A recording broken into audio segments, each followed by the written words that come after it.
¿Saben qué es un mito? ¿Alguien que me ayude? ¿Qué es un mito? Un cuento, ¿verdad? Una creencia, algo de la mitología, algo que se inventó alguien por allá. Y hoy el mundo vive con, con más mitos que realidades con respecto a la fe. Y se va perdiendo la esencia de la palabra de Dios y lo que Dios nos enseña sobre fe. Entonces, vamos a hacer toda una serie de varios domingos en los cuales vamos a estar enseñando sobre fe con respecto a la palabra de Dios y usando los mismos ejemplos que Dios nos dejó, principalmente en el libro de Hebreos. Los que están leyendo Hebreos es un libro que profundiza directamente y que la intención de este libro es hablar sobre fe. Entonces, vamos a entrar directamente hoy y el primer hombre de la cita de esta lista es Abel. Abel, ¿saben quién es Abel? Solo Oscar sabe quién es Abel. Ok. Al hablar de fe, es algo muy, muy difícil para el hombre. A nosotros, naturalmente, como seres humanos, nos cuesta entender el asunto de la fe. Porque el ser humano está acostumbrado a lo seguro, o no tal vez acostumbrado, desea tenerlo seguro. Y cuando nosotros no tenemos seguras las cosas, comenzamos a sentir cierto temor. Nuestra vida se llena de temor por las cosas que no tenemos control. Yo sé que para muchos decir qué bonito es vivir por fe y decir que Dios supla, que Dios ve esto y lo otro, pero yo creo que es mucho mejor vivir con la seguridad de tener las cosas, que es la bendición. Pongo un ejemplo. Si usted no tiene con qué pagar la renta de su casa y usted necesita un milagro de Dios, usted está clamando y clamando y clamando a Dios por un milagro. Pero ese clamor lo hace tener a usted cierta ansiedad.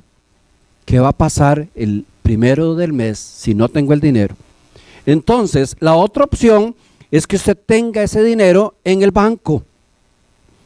Cuando usted tiene el dinero en el banco, usted no está preocupado por la renta, porque usted está seguro que lo tiene. ¿Sí me voy a explicar? Entonces, la fe es difícil porque nos lleva a una posición donde dependemos de algo que no sabemos si va a llegar. ¿Hay alguien aquí que se haya tirado en paracaídas? ¿Pueden hacernos una demostración? No, ok. Qué valiente, ¿no? Tirarse en paracaídas es algo que yo creo que yo nunca haría. No, con solo pensarlo me da miedo.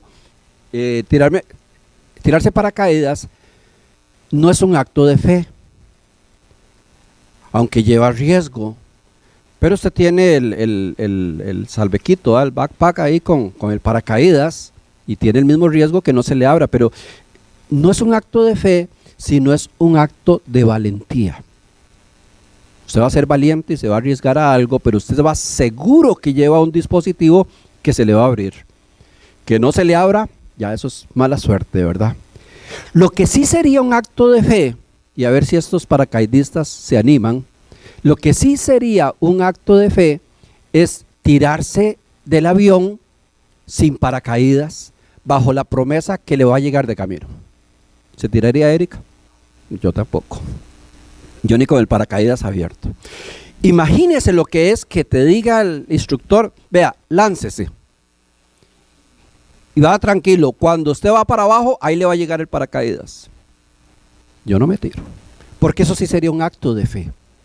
Lo otro es un acto de valentía, pero ese sería un acto de fe. Y dice, no, sin paracaídas no me tiro. ¿Qué me hace constar a mí que alguien va a llegar con el paracaídas de camino?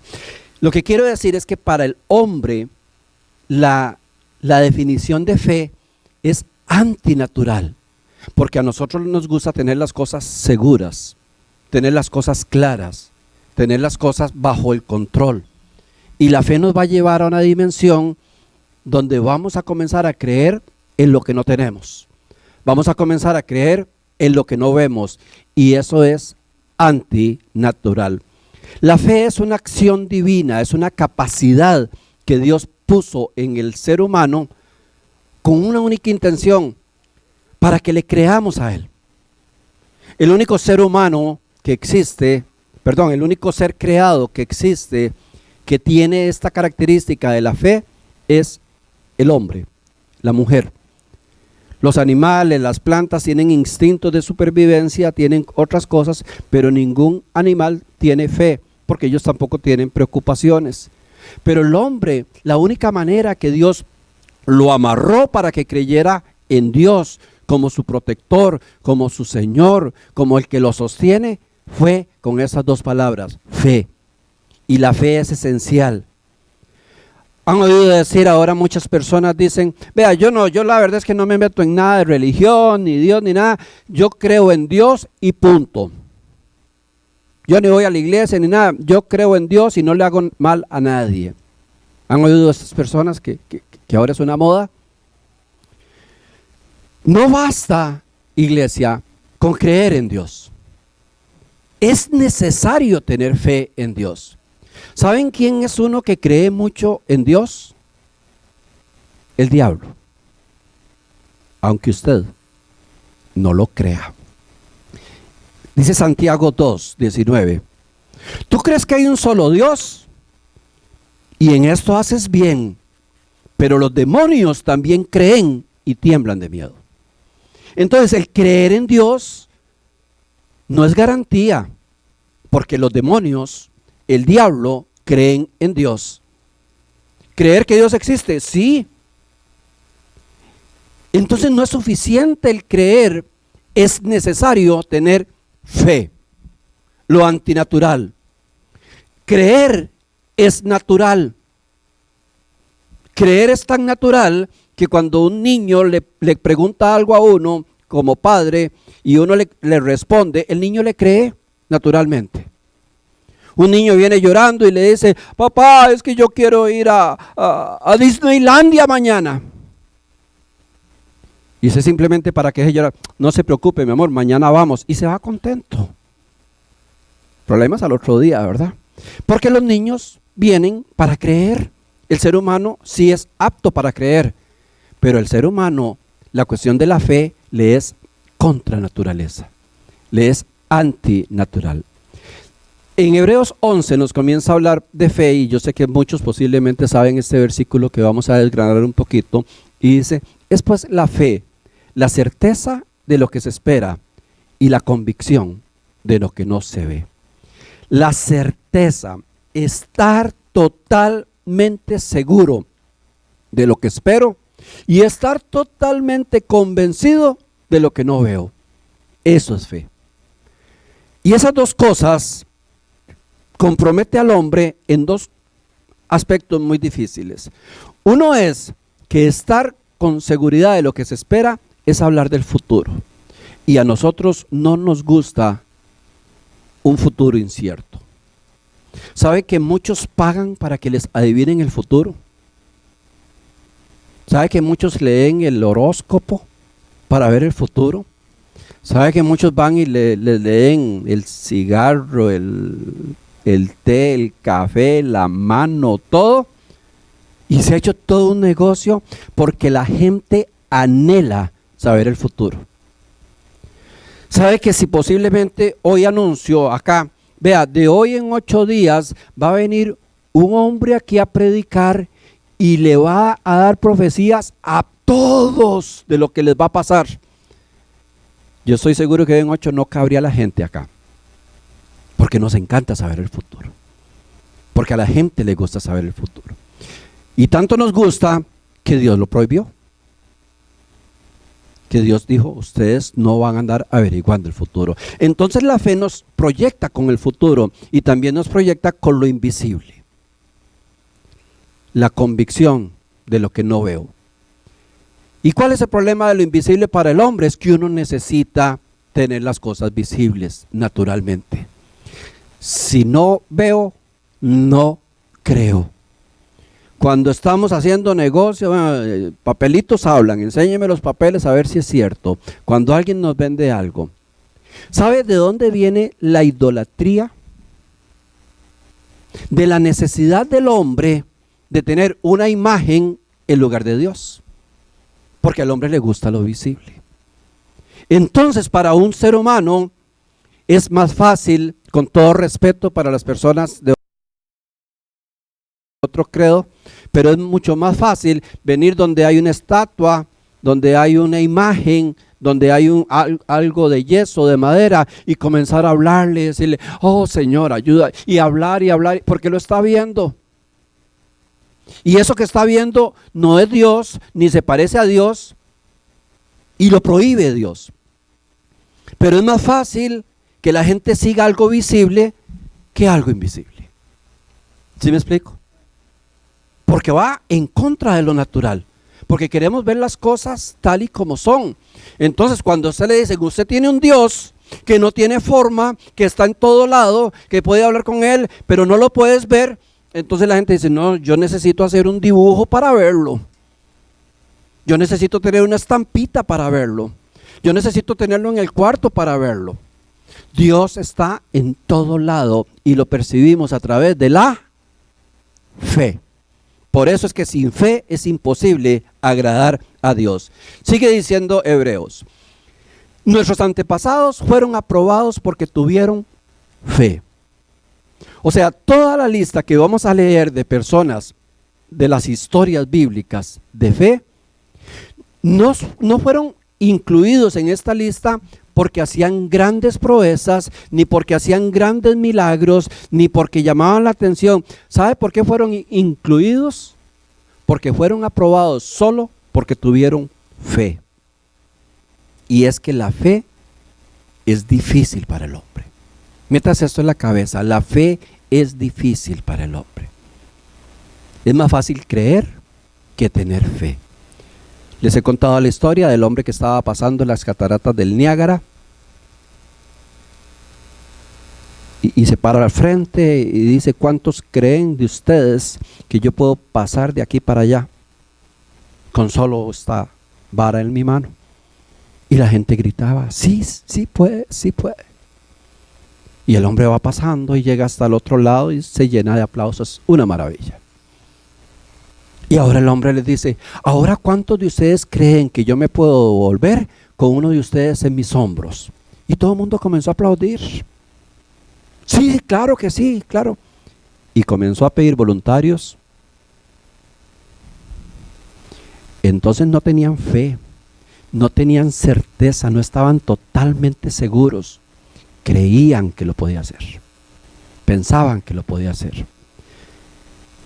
Decía Job después de su gran tribulación, hablando de Dios, Dios, de oídas te había oído.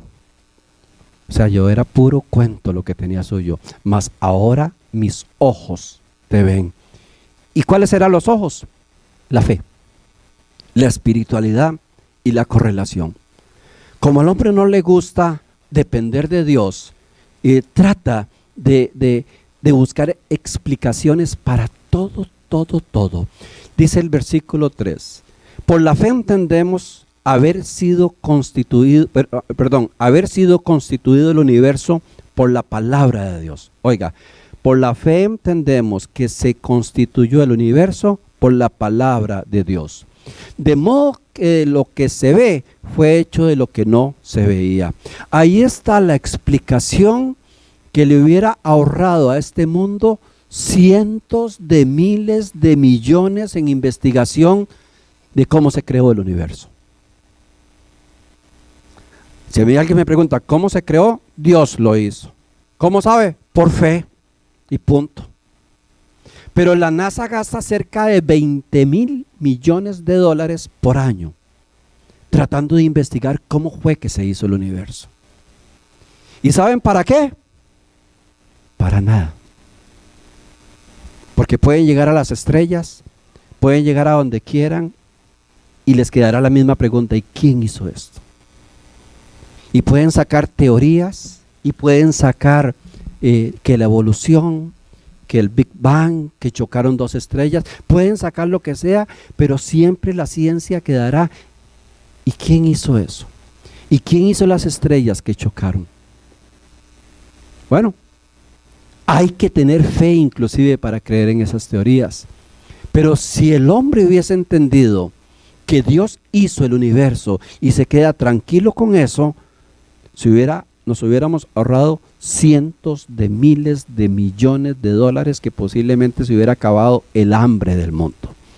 Pero el hombre insiste en averiguar cosas porque no quiere creerle a Dios. Salmo 119 dice algo precioso que recuerdo mucho de niño. Los cielos cuentan la gloria de Dios y el firmamento anuncia la obra de sus manos. Qué cosa más linda cuando podemos ver un atardecer de esos que como de fotografía, y uno puede ver para el cielo y dice, los cielos cuentan la gloria de Dios y el firmamento la obra de sus manos. Eso es hablar por fe. Eso es creer que hay un Dios que existe, que hizo todo eso, que sostiene todo eso. Eso es fe. Pero cuando yo digo, no, eso alguien tuvo que haberlo hecho, eso tuvo que haber ocurrido de alguna manera, es porque no estoy convencido de la fe, porque no la tengo. En la lista de Hebreos, el primer hombre que entra es Abel. ¿Todos saben quién fue Abel? El hermano de Caín. Y Caín, no me digan que el hermano de Abel, ¿verdad? Y Caín era el hijo mayor de Adán y Eva. Entonces Adán y Eva están en la presencia de Dios, gozan de la presencia de Dios, se mantienen en la presencia de Dios hasta que entra el pecado. Con el pecado son expulsados de la presencia de Dios y les toca comenzar a vivir una vida terriblemente fea. Ahí sus hijos, ya desprotegidos de la gloria de Dios, pues comienzan a tener hijos. El primer hijo que nace es Caín y el segundo hijo que nace es Abel. Entonces, Abel, voy a leer lo que dice Hebreos. Por la fe, Abel ofreció a Dios más excelente sacrificio que Caín, por lo cual alcanzó testimonio que era justo, dando Dios testimonio de sus ofrendas, y muerto aún se habla de ella. ¿Qué hizo este hombre Abel para calificar, para quedar en una lista como un héroe de la fe? Ya sabemos que era el segundo hijo de Adán y Eva, que entregó una ofrenda y que la ofrenda fue recibida de la forma correcta. Y leámoslo en Génesis 4. El hombre se unió a su esposa Eva. Ella quedó embarazada y dio luz a su hijo Caín y dijo, ya tengo un hijo varón, el Señor me lo ha dado. Después dio a luz a Abel, hermano de Caín. Abel se dedicó a criar ovejas y Caín se dedicó a cultivar la tierra. Pasó el tiempo y un día Caín llevó al Señor una ofrenda producto de su cosecha. También Abel llevó al Señor las primeras y mejores crías de las ovejas. El Señor miró con agrado a Abel y a su ofrenda, pero no miró así a Caín ni a su ofrenda, por lo que Caín se enojó muchísimo y se puso de muy mala cara. Entonces el Señor le dijo, ¿por qué te enojas y pones tan mala cara? Si hicierais lo bueno, podrías levantar la cara, pero no lo haces, y el pecado está esperando el momento de dominarte. Sin embargo, tú puedes dominarlo a él. Un día Caín invitó a su hermano Abel a dar un paseo, y cuando los dos estaban ya en el campo, Caín atacó a su hermano Abel y lo mató. ¿Son los dos hijos? Bueno, obviamente había muchos más hijos de Adán y Eva, pero son los dos hijos que nos cita la Biblia en esta historia. Adán y Eva habían salido, el miércoles explicábamos un poquito de dónde es que nacen las ofrendas y de dónde es que nacen los sacrificios para Dios. Adán y Eva habían salido y habían sido destituidos de la gloria de Dios. Adán y Eva vivían en un hotel de 5 estrellas llamado el Edén, donde no les faltaba nada, donde no tenían dolores, donde no habían espinas, no habían mosquitos, no habían zancudos, no habían animales que los agredieran. El trabajar era un deleite, el tener hijos era una cosa relativamente fácil, no sufrían enfermedades, hablaban con Dios todo el día, se gozaban, comían lo que querían, vivían la vida ideal. A través del pecado ellos son destituidos y son expulsados y entran a una selva feroz, una selva que se los comienza a consumir. Yo no sé si aquí alguien ha pasado una noche en una selva, una noche en un lugar, pero es terrible. Una vez mi papá me llevó de cacería a unas montañas allá en mi país, y eso que son selvas casi de mentirillas, ¿verdad? Pero es terrible cuando comienza a oscurecer y usted no se ve ni las manos de la oscuridad, y oye uno todo tipo de ruidos. Nosotros estábamos como en un pequeño ranchito ahí que habían construido los cazadores, y nada más uno escuchaba serpientes que se arrastraban, escuchaba lobos, escuchaba un montón de animales que andaban por ahí. Era un calor terrible, pero montones de zancudos lo picaban por todo lado. Bueno, yo llegué de ahí arrepentido, digo, nunca más en la vida. No se puede ni dormir ni de la paz ni de la incomodidad. Pues Adán y Eva comienzan a experimentar eso. Cuando usted ha tenido lo bueno y después no lo tiene, usted va a tratar de recuperar lo bueno. Y Adán y Eva tratan de restablecer la relación con Dios a base de lo que se llama religión. ¿Alguien sabe de dónde viene la palabra religión? De religar. La religión es el intento que hace el hombre de volverse a ligar con Dios.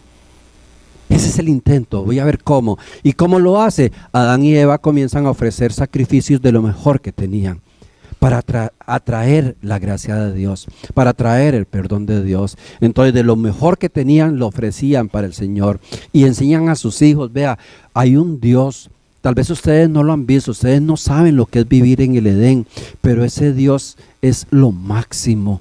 Nos protegía, nosotros ahí no sabíamos lo que era una picadura de animal, no nos raspaba nada, dormíamos seguros, era una maravilla, los animales eran nuestros amigos.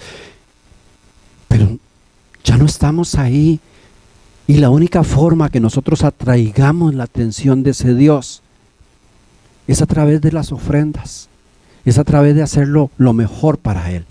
Entonces los muchachos, entendiendo ese mensaje, saben que ellos de lo que tienen van a comenzar a sacrificar lo mejor para atraer la atención de Dios. ¿Sí me van siguiendo? ¿Sí vamos bien? Para atraer la atención de Dios. Entonces, tanto Caín como Abel tenían asignaciones diferentes. Dice la palabra de Dios que Caín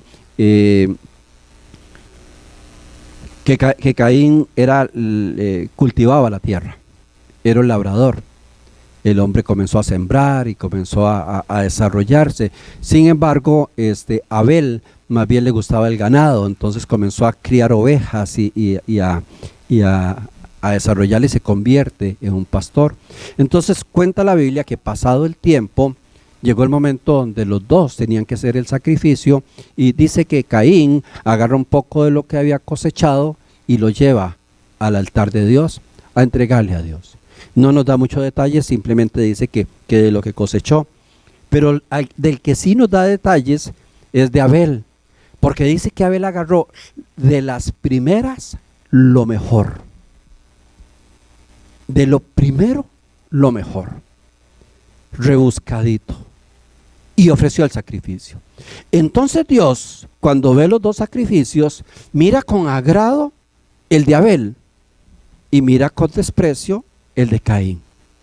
No sabemos cómo se podría cuantificar los sacrificios, pero vamos descubriendo, según la lectura, que Dios dice que vio a Caín y a su ofrenda, y vio a Abel y a su ofrenda. O sea, vio dos cosas: vio la persona, la actitud, y vio la calidad de la ofrenda.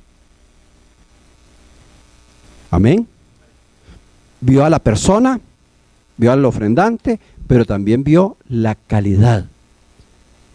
Y entre la sumatoria de esas dos, se acepta o no se acepta la ofrenda por parte de Dios. Entonces dice que Dios ve con agrado la ofrenda de Abel. Caín se enoja grandemente, a tal extremo que su odio crece hasta que llega a matar a su propio hermano por el odio que tenía. Todo por el pleito, por una ofrenda. Dice la palabra de Dios, recuerdo, Abel ofreció a Dios el más excelente sacrificio que Caín. Y aquí quiero hacer un paréntesis grande para entrar en este tema que no se habla mucho, pero que es importante, porque se ha confundido mucho. Primero, todavía uno podría decir, ¿y qué tiene que ver todo esto con la fe? ¿Qué tiene que ver esta historia de que presentaron una ofrenda, de que lo mataran para que esté en una posición tan importante que se le llame un héroe, un representante máximo de la fe, el primero de la lista? Podríamos pensar, sí, fue que llevó una buena ofrenda, posiblemente la mejor de las ovejas. Pero es que hoy vivimos un tiempo donde el asunto de las ofrendas se ha prostituido tanto, se ha confundido tanto, que no se entiende la esencia de lo que es una ofrenda. Y que cuando tú y yo ofrendamos, Dios está viendo la persona, pero también está viendo lo que ofrendamos. Y algunos en esa confusión menosprecian o su actitud o lo que están dando. Y lo voy a explicar con Marcos 12:41. Jesús había un lugar en el templo donde le gustaba sentarse, y por algo. Dice, Jesús estaba una vez sentado frente a los cofres de las ofrendas, mirando cómo la gente echaba dinero en ellos. Muchos ricos echaban mucho dinero. De eso llegó una viuda pobre y echó en uno de los cofres 2 moneditas de cobre y de muy poco valor.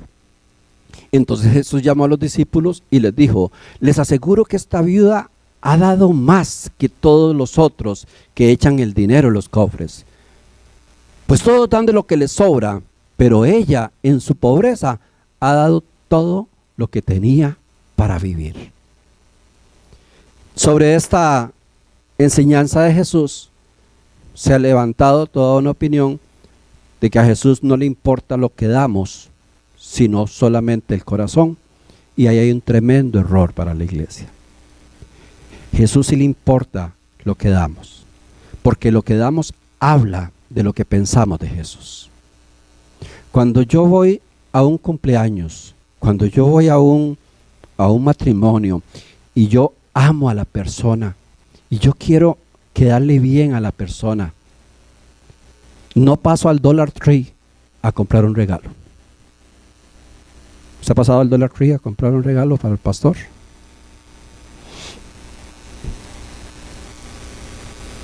Yo voy a una tienda, pienso en la persona, pienso en lo que más le gusta, pienso en lo que más le sirve. Y cuando usted ha tenido la experiencia de seleccionar un regalo para alguien, usted sabe que usted gasta tiempo. Es que le quedará, le gustará, será lo que le encanta, será lo que le gusta. Y al final tomas la decisión y compras tal vez algo caro, pero es que vale la pena porque es para esa persona. Pero cuando vas a una fiesta de esas de compromiso, que casi ni conoce uno ni quién es el que están festejando, ahí sí, pues pasa tal vez no al dólar, a Walmart, ¿verdad? Pasa uno, compra cualquier cosita y le echa ahí, porque eso no tiene ningún significado para uno. Entonces, como la viuda dio poquito, algunos dicen, no, a Dios, vea, Dios le gustó más lo que dio la viuda que lo que dieron los ricos. Y ese es un tremendo error. Y se los voy a tratar de poner en un ejemplo. Alguno de nosotros, digamos Arturo, para esta semana le quedaron $500 libres. Vamos bien, ¿verdad, Arturito? $500. Ya él sacó sus cuentas, pagó todo, mira, me quedaron 500 libres. Entonces Arturo viene a la hora de ofrendar y saca $100 y los pone ahí. Sí, qué buena ofrenda, ¿verdad? Qué montón que dio. Pero esos $100 que está dando Arturo ni le desbalancean ni balancean su economía, porque le quedaron 400. Entonces él se puede ir después del servicio a Cheesecake Factory invita al pastor y a la pastora. Puede ir y come, puede salir del Cheesecake y se va al Penn Square Mall y se compra algo, todo. O sea, él ofrendó una gran cantidad proporcional, ¿verdad?, a lo que tenía. Pero realmente esa ofrenda no significó un sacrificio para él. ¿Sí me explico? En cambio, la viuda da un par de moneditas insignificantes. Y ahora digamos que la viuda, es que si señala una mujer se enoja, digamos que la viuda es Oscar. Entonces Oscar llega también al mismo servicio y a Oscar le quedaron $30 para pasar toda la semana. Con esos $30 tiene que echarle gasolina al carro, tiene que comer toda la semana, tiene que cubrir algún recibo. O sea, esos $30 apenas le alcanzan para su sustento, si acaso.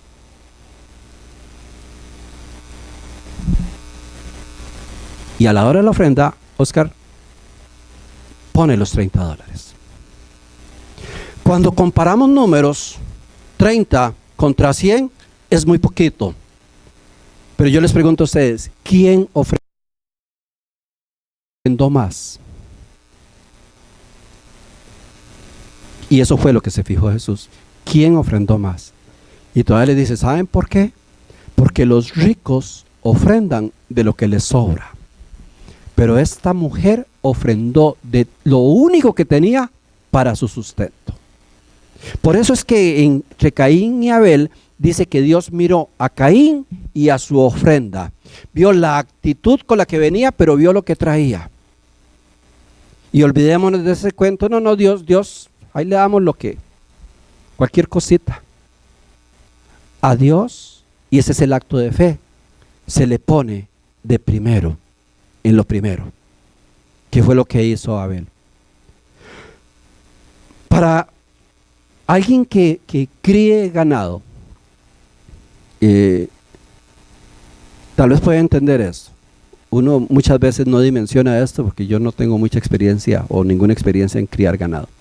Pero para alguien que críe ganado, digamos que esté sacando caballos de raza, de esos que valen un montón, y que tenga que sacrificar uno por algún asunto, y que tenga que buscar entre todos los caballos que tengan el más pura sangre, el más valioso, el más poderoso, el que le puede generar muchísimo dinero, y que diga, escojan este y sacrifíquenlo. Eso es sumamente difícil para el hombre. Posiblemente si le dice, usted está obligado a sacrificar uno de sus caballos, ¿cuál va a buscar? El que ya esté, ojalá, con cáncer pulmonar, ¿verdad? El que dice, ya no va a tener más hijos. Ya ese está medio renco. Ya lo que hace Abel es que dice que de su rebaño se asoma entre las ovejas, que era la riqueza que había en esos tiempos, no lo veamos como un hobby, era lo que le daba riqueza, dentro de todo lo que tenía, y busca lo primero y lo mejor. Y usted sabe lo que es agarrar una oveja, la más gordita, la más linda, la más sana, para matarla, sabiendo lo que vale y sabiendo el provecho que podríamos tener de ella. Dios miró el corazón. Y ahora entro para cerrar en el asunto de la fe. Dice en esta definición, me encanta, en Hebreos 11:6. Dice, pero no es posible agradar a Dios sin tener fe. En otras versiones dicen, porque sin fe es imposible agradar a Dios. Oiga, ¿cuántos queremos agradar a Dios?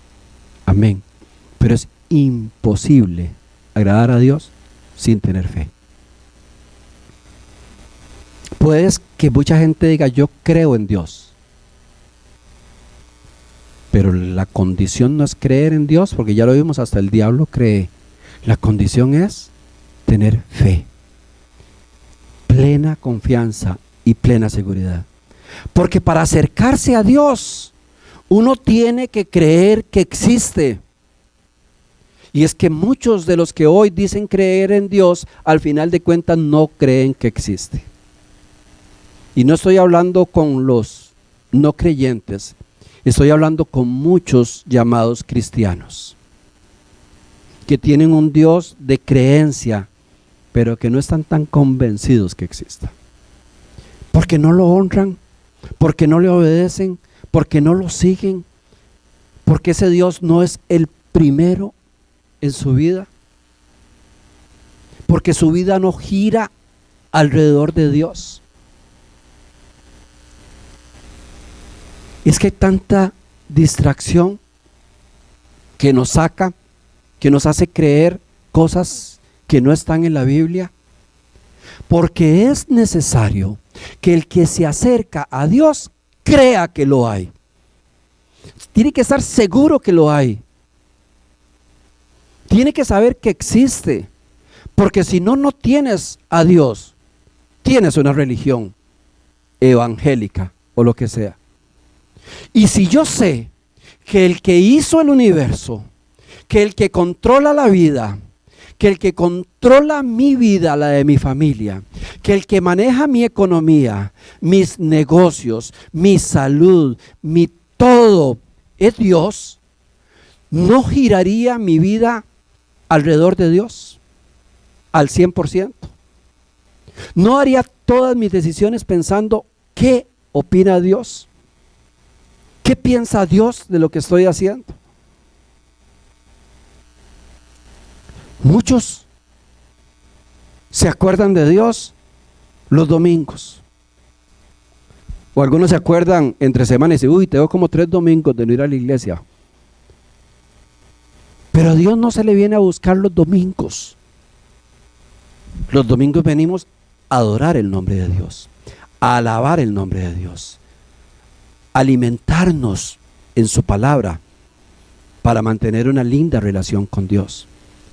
Pero la relación seria con Dios, ¿sabe cuándo empieza? Ahorita, después de que termine el culto. Porque aquí todos nos vemos buenos. Tenemos 2 horas de estar acá, ¿verdad? Más o menos. Pongamos 2 horas. Faltan 2 horas nada más. Yo pregunto, ¿cuántos de los que están acá en estas 2 horas han pecado? No me late la mano, ¿eh? Posiblemente ninguno.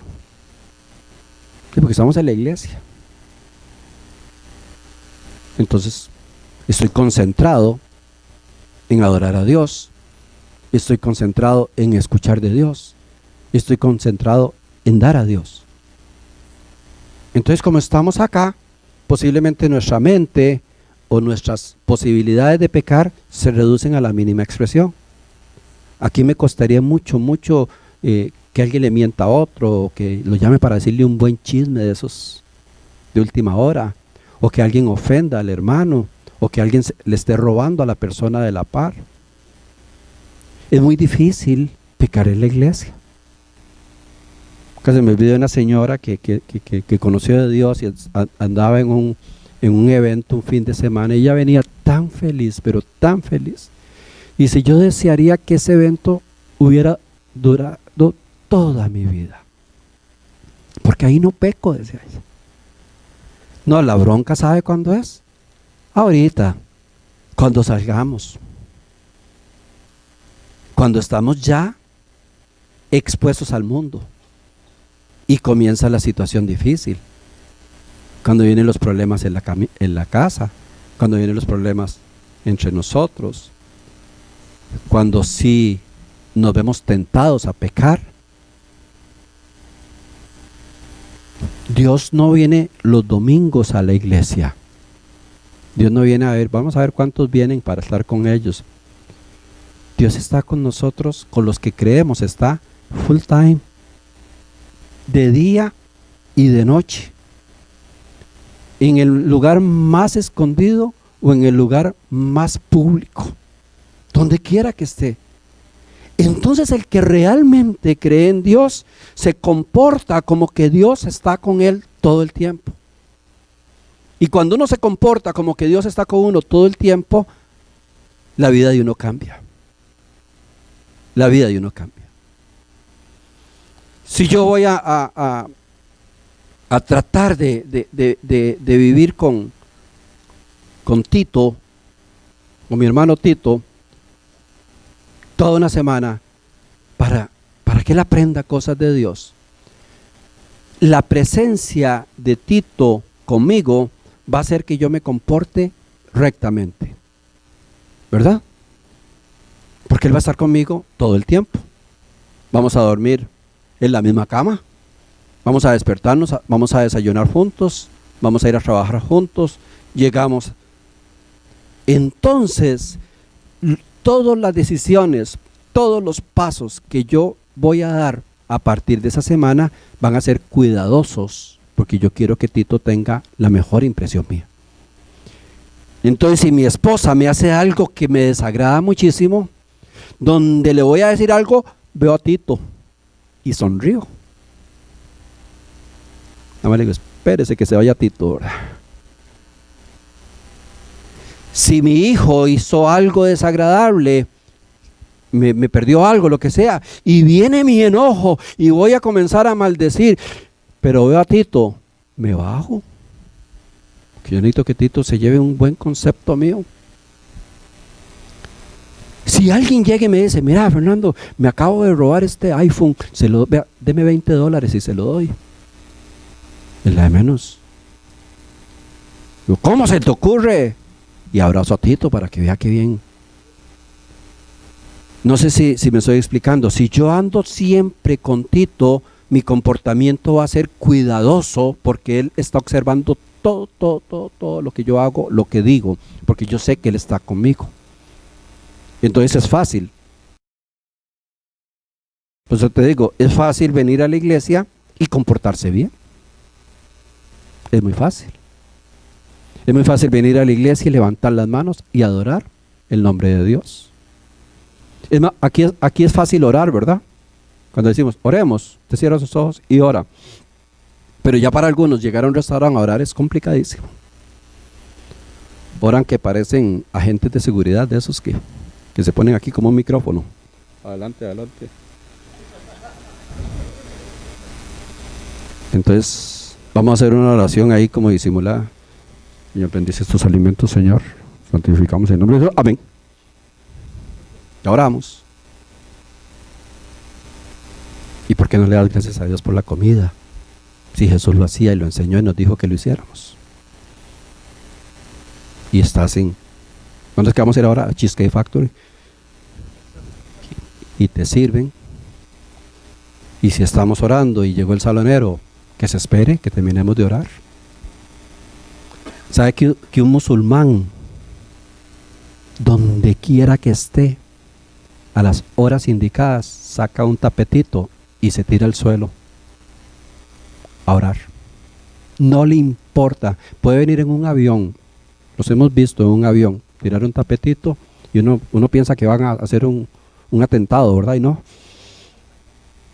Y buscan a ver dónde está la dirección del sol y comienzan a hacer una adoración según su creencia. No les da vergüenza. Y a veces al cristiano le da vergüenza darle gracias a Dios y bendecir los alimentos. Por eso le digo, el problema del cristiano no es aquí. Aquí orar, cantar y alabar a Dios es natural. A eso venimos. Pero ¿qué dice tu radio el resto de la semana?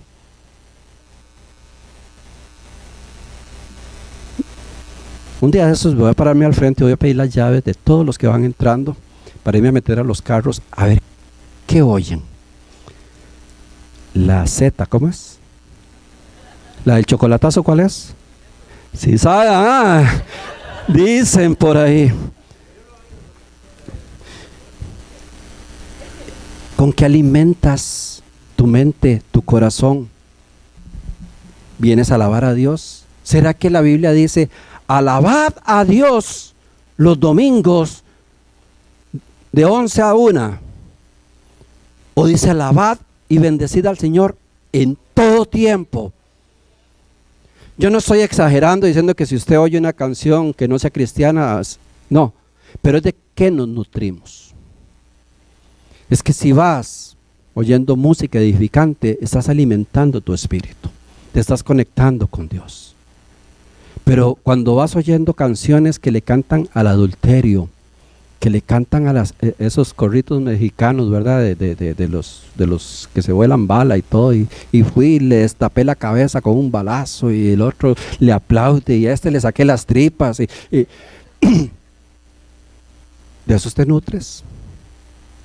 Y no te das cuenta. Y cuando alguien te hace un mal movimiento con el carro, ya uno reacciona como con ganas de bajarse y sacarla. Porque viene motivado.